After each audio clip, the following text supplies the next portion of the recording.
விசாகம் விசாகம் நட்சத்திரக்காரர்கள் இந்த வாரத்தில் முருகப்பெருமான் வழிபாடு பண்ணுங்க. முருகப்பெருமான் சன்னதிக்கு போங்க. முருகப்பெருமானுக்கு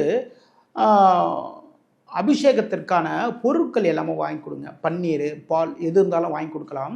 அப்புறம் முருகப்பெருமானுக்கு அரளிப்பூ சரம் வாங்கி போடுங்க. 2 நல்லெண்ணெய் விளக்குகள் ஏற்றுங்க. முருகப்பெருமான் சன்னதி 6 முறை சுற்றி வாங்க. மிக மிக அற்புதம்.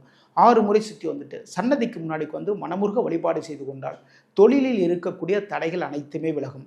தொழில் நல்லபடியாக போயிட்டே இருந்ததுப்பா, திடீர்னு பார்த்தீங்கன்னா ஏதோ ஒரு பிரச்சனை, ஏதோ ஒரு வில்லங்கம் இப்படி தொடர்ந்து வந்துக்கிட்டே இருக்குது அப்படிங்கிற ஒரு மனக்குறைகள் இருக்கா, அனைத்து மனக்குறைகளும் தீரும். வாழ்க்கை ரொம்ப அற்புதமாக மாறும். இந்த வாரத்தில் 26, 28, 29, 31 இந்த நாட்கள் பணவர்கள் அள்ளித்தரக்கூடிய நாட்களாக உங்களுக்கு அமைது. 99 கமெண்ட் பண்ணுங்க. இந்த வாரம் உங்களுக்கு சக்சஸான வாரமாக மாறும். அனுஷம் நட்சத்திரக்காரர்கள் இந்த வாரத்தில் நரசிங்க பெருமாள் வழிபாடு பண்ணுங்க. நரசிங்க பெருமாளுக்கு துளசி மாலை வாங்கி போடுங்க. 2 நெய் விளக்குகள் ஏற்றுங்க.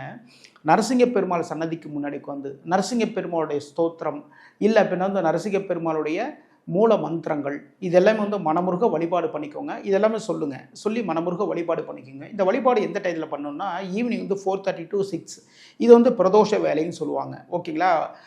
நரசிங்க பெருமாள் அவதரித்த நேரம் இதுதாங்க. சரிங்களா? இந்த நேரத்தில் உட்காந்து மனமுருக வழிபாடு பண்ணிட்டீங்கன்னு வச்சுக்கோங்களேன், தொழிலில் இருக்கக்கூடிய திருஷ்டி தோஷங்கள் அனைத்துமே விலகும். தொழிலில் ஏற்பட்ட சரிவுகள் அனைத்துமே விலகும். பெரிய அளவில் லாபத்தை பார்க்கலாம். இந்த வாரத்தில் 27, 29, 30, 1 இந்த நாட்கள் மிக மிக சிறப்பான நாட்கள். பணவர்கள் அள்ளித்தரக்கூடிய நாட்கள். 55 கமெண்ட் பண்ணுங்க. இந்த வாரம் உங்களுக்கு சக்சஸான வாரமாக மாறும். கேட்டை நட்சத்திரக்காரர்கள் இந்த வாரத்தில் குரு பகவான் வழிபாடு பண்ணுங்க. நவகிரகத்தில் இருக்கக்கூடிய குரு பகவானுக்கு மஞ்சள் வஸ்திரம் சாத்துங்க. மிக மிக சிறப்பு. இல்லை கொண்டக்கடலை மாலை போடலாம்.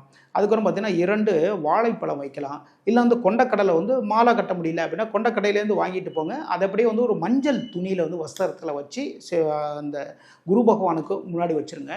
குரு பகவானுடைய அந்த நவகிரக சன்னதி இருக்கு இல்லைங்களா, நவகிரக சன்னதியை 9 முறை சுற்றி வாங்க. குரு பகவானுக்கு 2 நெய் விளக்குகள் போடுங்க. மனமுருக வழிபாடு பண்ணிட்டீங்கன்னு வச்சுக்கோங்களேன், தொழிலில் ஏற்பட்ட பணத்தடைகள் எல்லா லெவலில் நான் ட்ரை பண்ணி பார்த்துட்டேன், பண வரவுகள் கரெக்டாக வரமாட்டேங்குது. இந்த மனக்குறைகள் அனைத்துமே தீரும்.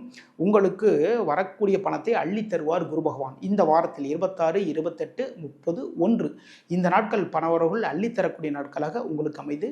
33 கமெண்ட் பண்ணுங்கள். இந்த வாரம் உங்களுக்கு சக்ஸஸான வாரமாக மாறும்.